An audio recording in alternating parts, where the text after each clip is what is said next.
Hello and welcome to my channel. Hope you're doing well, and I also really hope that you enjoy these videos, and if you do, click on subscribe. It will help me, just encourage me to keep going. It also helps the whole YouTube environment and all of that. I am doing a few videos today on hand frames. So violin and viola I just did, and we're working in the key of D. These are supplements to my book String Tech.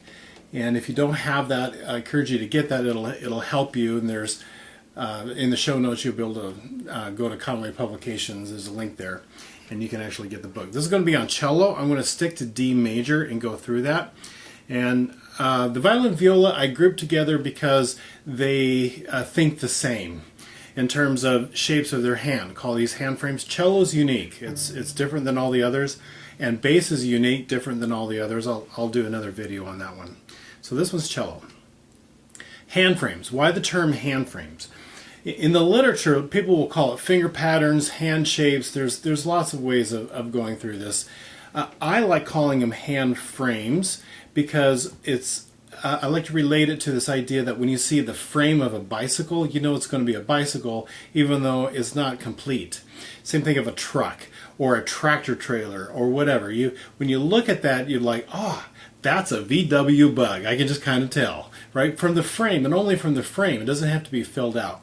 Filling it out is actually using your fingers, which a lot of people will call them patterns, but to me, that's the pattern. The pattern is like running thirds or running scales or something like that. So I like hand frames. I've always liked hand frames. Now, cello is unique in that they have two hand frames. And the way I describe this is one hand frame is what's called a minor third hand, and the other hand frame is called a major third hand. And what I mean is that on a cello, let's do minor third first. And by the way, that's the way kids learn in books to begin with anyway. They learn this one, and they stick with this for a long time. Each finger is a half step apart, or a minor second apart. So the D string is open, and so first finger is a whole step. Excuse me. First finger is a whole step. That means this would be an F natural, that would be an F sharp, and that would be a G. They're all half steps apart. And E to G is a minor third. So it's a minor third hand. That's a very normal hand. And the other hand that they use. And by the way, when you're young, you learn this one first, and then it takes a while before you learn this one because you have to create an extra half step between 1 and 2. And that one is learned later, and we call this an extension. And on cellos, they'll be real specific. That's a backward extension where my first finger goes back, or it's a forward extension where my whole hand goes up except my first finger, it stays put. Just kind of nail it to the fingerboard, and everybody just goes forward. And so I call it a major third hand because I'm creating a half step, and now the distance between my first finger and my fourth finger is a major third. Remember, my book is written for those of you that already understand some things about music, and specifically for the collegiate undergrad sophomore class as String Tech. That's why it's called String Tech. And I'm lots of assumptions, and one of the assumptions is that you know theory fairly well. And just some basic intervals. So this is why I go through this in this way. Just keep in mind though, when you're teaching kiddos, this whole extension thing is a second year skill. And so for a whole year, you're just only working on minor third hands, not major third hands. But most of you are collegiate students, and you know this. And I'm right away. I got to get you to experience this. And understand it, right? The concepts more than anything. All right, so a major third hand, and so you will experience this on D major because first finger is a D, and I need to get up to an F sharp, which is a major third. And so when I create a half step between 1 and 2, now my second finger becomes E, and my fourth finger becomes F sharp. So there's an extension. Okay, so minor third hands, major third hands. They have two hands. When you are in a minor third hand, you will play the 1, you will play the 4. And your question to yourself is, in this key, am I using a second finger or a third finger? That's the idea. All right? And if you are needing a major third hand, You will play the 1, you will play the 4. You also will play the 2. That is the diatonic way that this hand frame works. You won't play the 3 when you are playing vertically on the strings, because that would be an accidental. That's always true. Okay, it will be the 1, it will be 2, it will be the 4 when you are using an extension or a major third hand.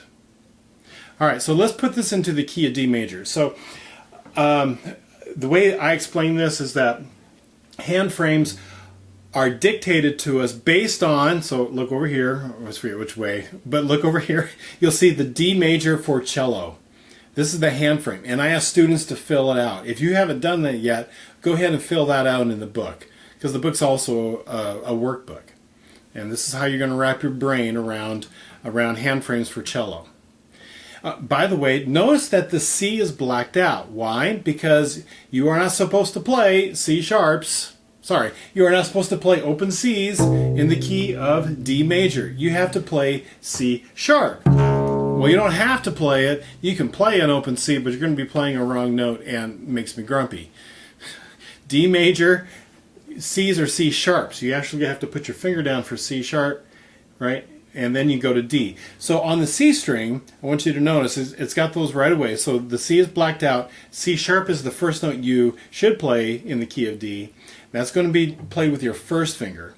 And then D is going to be played with your first finger. So it's a 1-1. It's not always true. There's some opportunities where you might go 2-1 or whatever. But for right now, just to think about hand frames, I want you to play first finger C sharp, first finger D. I have to get up to F sharp.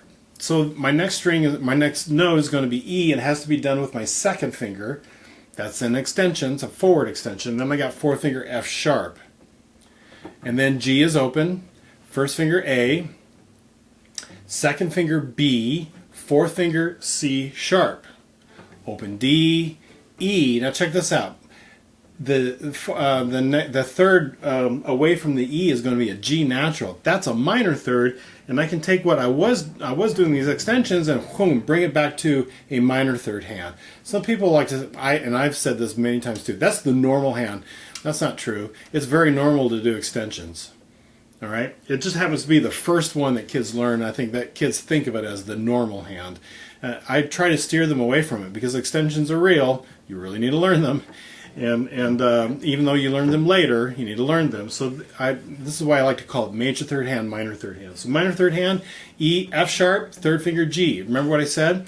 I will play the 1, I will play the 4. So my choice is it a 2 or is it a 3? Well, you know your theory. Whole step off of E is 2 half steps. So that's why it's the third finger. And then F sharp to G is a minor second. That's why it's a fourth finger. You know, when I'm in a minor third hand, every single adjacent finger is a half step away from one another. So again, D string is E, F sharp, and G. A string, open A, first finger B. What kind of a D do you play in D major? I hope you just said D natural. B to D is a minor third. So you will play the 1, you will play the 4. So now your choices are: is it a 2 or a 3? Well, second finger would be C natural. That's not what you're going to play. You're going to play C sharp. So it's first finger B, third finger C sharp, fourth finger D. Minor third hand. So what's kind of nice about this key, so just skip the C sharp to D thing for a minute. It's extension, C string, extension, G string, minor third hand on the D string, minor third hand on the A string. So it's boom, boom, boom, boom. It's really only 2 hand frames. Isn't that cool? All right, so you're filling all of that out. Then what I do in the book is then I take each string, and I'm only going to show you the C string as an example. I take each string, and then we just go through some noodling exercises, because I want to know that when you see that note on the staff, you know it's going to be that finger, right? And so I lay that down, and so you can see the C string there and how that works. And I want you to know first finger C sharp, first finger D, second finger E, fourth finger F sharp. I have you just fill out the notes, but it might be helpful to also, on a violin viola it's kind of clear. Each circle is going to be a finger. On the cello, people kind of forget that. So if you want to, just somewhere around that, you might want to put 1, 2, 4. Better yet, you might want to put 1 X2 for the extension. This is how they annotate extensions. And then 4. And so that might be very helpful. Some people might say X2, X4. I don't know, whatever works for you. Just understanding, I better have an extra half step between 1 and 2. And so then I lay the string flat, and then you fill that out, and then you work on that. And then I need you to show me that you understand your fingerboard in the key of D major. So I don't do scales with that. I showed you this in the violin and the viola. It's a little bit easier. You can just do one hand pattern, and you can play actually 3 different scales on both of those instruments and not even know what you're really doing, because you just learn the pattern. And so, yes, of course, scales are important, and I have scales in my book, but first thing I actually want to know is the left side. Do you understand your hand frames, and do you understand which finger does what and where? And so I call these notes. The cellos and violas start first, and you start on a first finger C sharp, and then you go to a first finger D, and then a cello needs to do an extension. So my thumb and my second finger scoot up for E, and then fourth finger F sharp, and then open G, and I stay there because I remember that I also need an extension on this string. Here's A, B, C sharp. Now on the D, my hand can scoot back to a minor third hand. E, sorry, I'll get in tune here. E, third finger F sharp, G, and then A, B, C sharp, D. All right? And now you stop, because you've run out of fingers. Just go ahead and stop. Let the rest of the class kind of keep going, because the violins have an E string and they go all the way up to B, and then they come back down. And when they hit D, you jump back in and join them.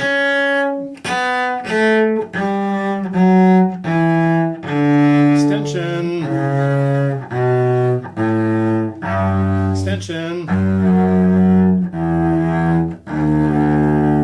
And then I realize it's really weird to finish something that sounds like D major on the leading tone. Totally get that. But I want to see that you understand that. And then I have people that go, and then I start talking, and then they go, they like to finish with the D just to mess with me a little bit. Okay? All right, so hand frames, hand frame notes, and how that really works. I hope that all of that made sense to you, and that you're able to start thinking like a string player. Cello is different in their hand frames based on all of the other instruments. So work on the worksheets, practice. You really use your ear to get stuff in tune. You'll notice I'm not a cellist, so you'll notice I was out of tune and adjusting quickly when I heard it. This is just part of string playing. It's just constantly adjusting. But what's really important is concepts in this class. Do you understand the concepts? And when I watch you play, and I watch you play on the C string in this key, I don't want to see you play first finger D, third finger E, because now you're in trouble. All right? And then you don't stretch, you know, cellists don't go this and then this to play the extension. Or if they do, they're not supposed to. You're right, you're supposed to think ahead. There's my E, there's my F sharp. Just like a pianist thinks ahead with fingerings, or a percussionist thinks ahead with sticking, make sure the sticking is right, we're the same way. We're always looking ahead. When you see, when I'm on this string, I'm doing an extension. All right? When I'm on this string, I'm doing an extension. When I'm on this string, I'm back to a minor third hand. All right? So concepts, always being aware of your concepts. All right, I will see you at the next video.